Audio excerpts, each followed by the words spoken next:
In the latest chapter of the manga, we found out exactly how Shanks and Shamrock got separated, and apparently that was because of a holy knight named Saint Muffy. He attacked Dragon with a laser beam, which caused him to let go of the babies he was holding. Good thing only one child was noticed by this Saint Muffy. Shanks, on the other hand, fell on the other side. Noticeably, this Saint Muffy is very similar to Howling Gov, who is a member of the Red Hair Pirates. They are indeed similar. Both have sharp teeth and also shoot laser beams from their mouths. Back, if you remember, in the last chapter, Dragon commended Shanks and Shamrock for not crying, despite the chaos happening around them. But if you will notice in this chapter, right when Saint Muffy grabbed Shamrock, it was shown that he immediately cried. Why? Because this was the result of Shamrock falling. Obviously, he got hurt, so of course he would cry. On the part of little Shanks, we saw that he lost consciousness, meaning this explains why Saint Muffy didn't notice Shanks, because since he lost consciousness, he didn't hear the crying of the other child. He thought there was only one child of Garling that he needed to retrieve. In the next panel, it was shown that Saint Muffy was split in half, and it was revealed that this was the doing of Whitebeard. It is indeed clear that this panel emphasizes that Big Mom and Shiki, when they spoke to Whitebeard, pointed out that Whitebeard had a restriction, or simply Oda was highlighting the holdback of Whitebeard in his strength, because if his simple attack already caused these two to complain that Whitebeard was trying to kill them, even if that wasn't really his intention, the only meaning of this is that Whitebeard was really holding back his power.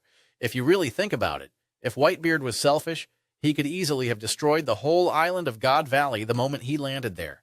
Using his devil fruit, he could have sunk it completely. But because his Captain Seebeck had a mission, or had an agenda on this island, Whitebeard did not do it. Speaking of Whitebeard's group, it was shown that they all ran when Garp attacked them. Yes, for some people this was cowardly running, but according to Big Mom, it would take them too long if they still fought against Garp. Imagine, guys, 3 future emperors were together, and in fact, Big Mom mentioned that it would take them too long if they still fought against Garp. That only means Garp could really fight evenly against these 3 future emperors.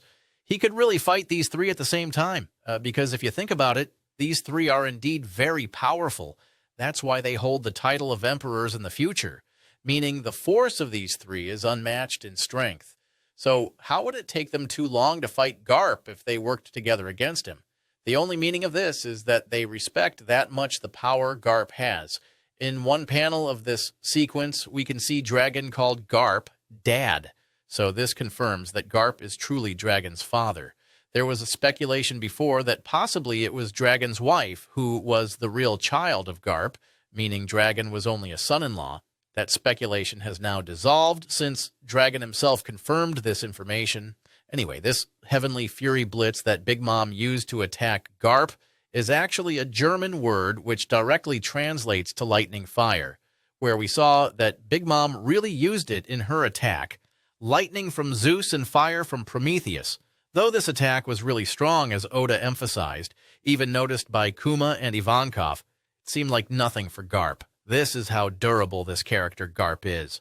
In the part of the map shown of God Valley, if you notice, guys, there are 2 letter Ds, one of which is inverted.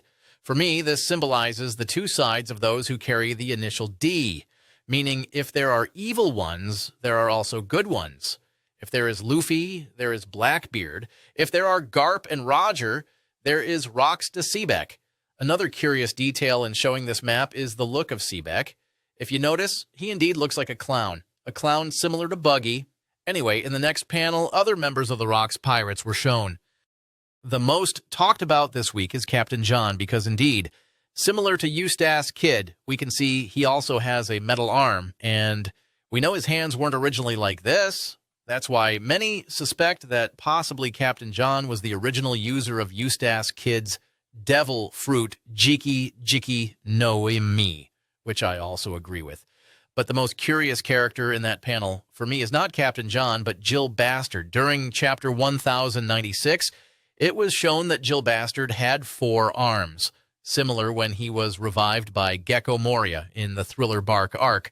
But now we can see him as normal. Isn't it possible that, like with Eustace Kid and the devil fruit of Captain John, Jill Bastard's case is the same? This time, his devil fruit was originally Nico Robin's devil fruit because, as we all know, Robin's Hana Hana no Mi has the ability to grow additional arms. Isn't it possible that before Robin ate it, Jill Bastard was the original owner of this devil fruit?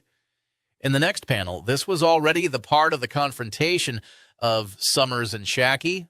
It's amusing to think that the Marines didn't consider Shaki's kick. Didn't the Marines have knowledge that the primary weapon of the Kuja tribe leaders is kicking? We saw this with Gloriosa, Boa Hancock, and Shaki. The biggest highlight of this chapter, of course, was Rayleigh stepping up to save Shaki as he attacked St. Summers and sent him flying into a wall. This emotional reunion of these two, we cannot deny that they truly love each other, and Roger and Gabin know this, clearly seen in their faces. In the last panel of this chapter, it was mentioned by Roger that they had already retrieved Shaki, and he invited everyone to leave God Valley. So the question is, now that the Roger pirates succeeded in their mission of retrieving Shaki, how at some point will Roger and Garp ally together to fight Sebek? Because according to Sengoku's story, this was what happened. Is this alliance true, or is this just another false story spread by the world government, most likely in the upcoming chapters? This question will be answered, since currently we are digging deeper and deeper into the history of the God Valley incident. So stay tuned on our channel for the next One Piece updates. So that's our analysis for the latest manga, Chapter 1161. And I hope you enjoyed. So that's it. Peace.